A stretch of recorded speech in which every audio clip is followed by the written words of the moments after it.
Écoutez Sichot Chelek Vav, deuxième Sicha sur Tetzavé. Alors dans notre paracha, évidemment, on explique la confection de tous les habits du Kohen Gadol, du grand prêtre, pour le Mishkan qui était fait dans le désert. Et on arrive au moment du tzitz. Le tzitz, c'était la plaque en or qui était posée sur le front du Kohen Gadol. Et là-dessus, les sages sont en discussion. Est-ce que ce qui devait être écrit, c'était Kodesh Lachem, sanctifié pour Dieu, sacré pour Dieu? Est-ce que ça devait être écrit en une ligne ou en deux lignes? Les sages, ils sont d'avis qu'il faut l'écrire en deux lignes. D'abord, le nom de Dieu, Yud et He, et la ligne d'en dessous, Kodesh Lamed. Et Rabbi Eliezer Berabi aussi, il nous dit, moi je l'ai vu ce tzitz, je l'ai vu cette plaque en or à Rome, et c'était écrit en une seule ligne. Le Rambam, lui, il vient, il dit, normalement on doit écrire en deux lignes, mais si on a écrit en une seule ligne, c'est valable, c'est caché. C'est-à-dire que le Rambam, il est en train de nous dire, il y a eu quelques fois où ça a été écrit en une seule ligne, pour ne pas contredire le témoignage visuel de Rabbi Eliezer Berabi aussi, et il nous dit, mais c'est quand même caché.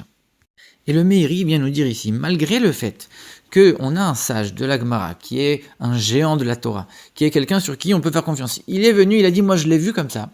Les sages, ils ont une tradition, ils ont une transmission très précise, eh bien, ils n'ont pas changé d'avis pour autant. Et a priori, c'est étonnant. On a un grand sage qui vient nous témoigner quelque chose qu'il a vu. C'est pas un menteur, on sait qu'on peut lui faire confiance. Et malgré tout, les sages n'ont pas accepté, ils ont gardé leur transmission, leur tradition, et ils n'ont pas changé d'avis. Et puis, même le Rambam, il est en train de nous dire, quelque part, c'est aussi kasher, c'est aussi valable, mais c'est valable a posteriori, mais normalement, il ne faut pas faire comme ça. Donc, tu es en train de nous dire qu'il y a eu des moments dans le temple, alors dans le Beth Amikdash, où on a utilisé un tzitz, une plaque qui était faite de manière pas tout à fait convenable, mais ça passe quand même. Comment c'est possible une chose pareille?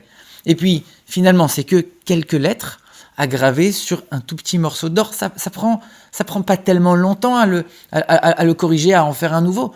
Donc, tu es en train de me dire qu'il y avait une fois une plaque qui n'était pas exactement comme il fallait, et le temps qu'on refasse comme il faut, bien selon le premier avis, etc., pile pendant ce temps-là, le temple a été détruit, et les Romains ils sont venus, ils ont pris la mauvaise plaque. C'est assez étonnant.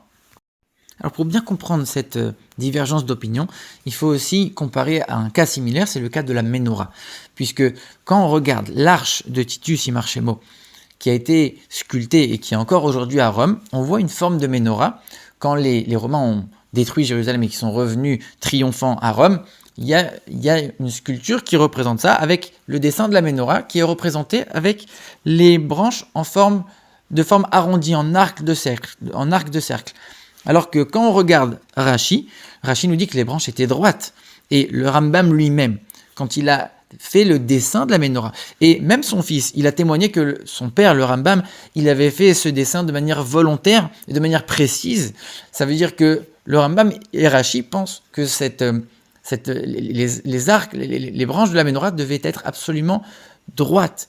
D'ailleurs, quand on est en train de dire une branche en hébreu, on dit kané. Kané, c'est un roseau, c'est la forme d'un roseau, c'est quelque chose qui doit être de la même forme que la plante, c'est-à-dire droit. Donc a priori, la forme de la Ménorah était, des branches de la Ménorah étaient tout à fait droites.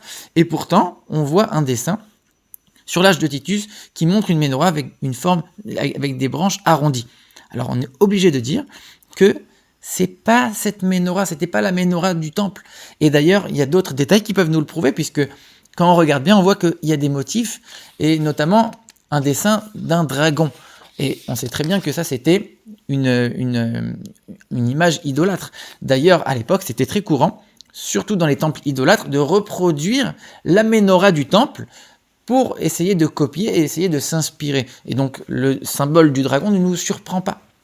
Et donc, forcément, ce n'était pas une représentation de la Ménorah du temple, mais c'était sûrement une autre Ménorah.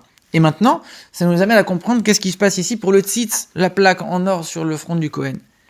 C'est-à-dire que le tzitz que Rabbi Eliezer Berabi aussi il a vu à Rome, c'est pas forcément le tzitz originel du temple. Et ça pour plusieurs raisons. Peut-être qu'on a fait exprès de créer un autre tzitz pour ne pas que le vrai soit volé. Peut-être que c'était des représentations, des imitations, comme ça a été fait avec les Ménorah, puisqu'on sait qu'on a interdiction de reproduire les mêmes ustensiles du temple. Mais les habits du Kohen, on n'avait pas d'interdiction. Et même celui qui va dire qu'il y a une interdiction de le faire, peut-être que c'était un non-juif qui l'a fait. Et donc c'est pour ça que les Chachamim, malgré le témoignage visuel de Rabbi Eliezer et Rabbi Yossi, ils n'ont pas accepté, ils ont dit nous on a une transmission précise depuis de maître en élève depuis des générations, c'est évident qu'on ne va pas changer d'avis juste parce que toi tu as vu quelque chose. Il y a 1000 raisons qui font que c'est peut-être pas le bon. Mais lui, Rabbi Eliezer et Rabbi Yossi, il n'avait pas de transmission de ses maîtres.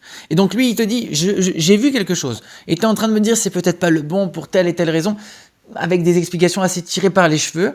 J'ai aucune raison de penser que c'était pas celui-là le bon. Et donc c'est pour ça qu'ils sont en divergence d'opinion. Alors dans ce cas-là, on a un problème avec la décision du Rambam. Le Rambam, il te dit, les deux sont valables.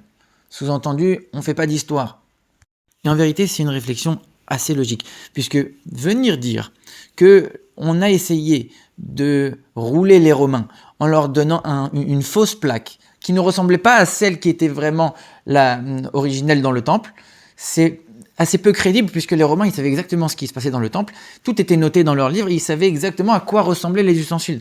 Donc venir les rouler de cette manière, c'est pas très crédible et donc ça veut dire que forcément cette manière de faire le tzitz était aussi valable et elle a été faite véritablement. D'ailleurs le Orach Chaim HaKadosh il valide cette opinion du Rambam en disant « Ne sois pas étonné de ce que le Rambam va te dire » et une opinion n'empêche pas l'autre, donc les deux sont cachers comme le Rambam le dit.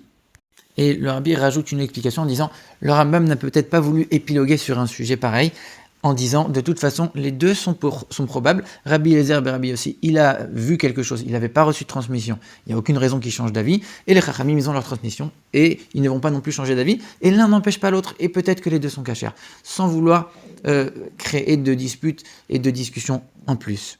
Maintenant, en quoi ça nous concerne nous aujourd'hui ? On a découvert à certaines époques des parchemins qui étaient enterrés, avec des textes de la Torah qui n'étaient pas conformes à notre tradition. C'est-à-dire, des fois, il y avait des lettres en plus ou des lettres en moins. Et c'était pas conforme à ce que nous, on a l'habitude d'écrire dans le Sefer Torah, dans les parchemins que nous avons l'habitude, qu'on a reçus de génération en génération avec la transmission. Et le Rabbi vient de dire ici, on voit très bien que ce n'est pas une preuve.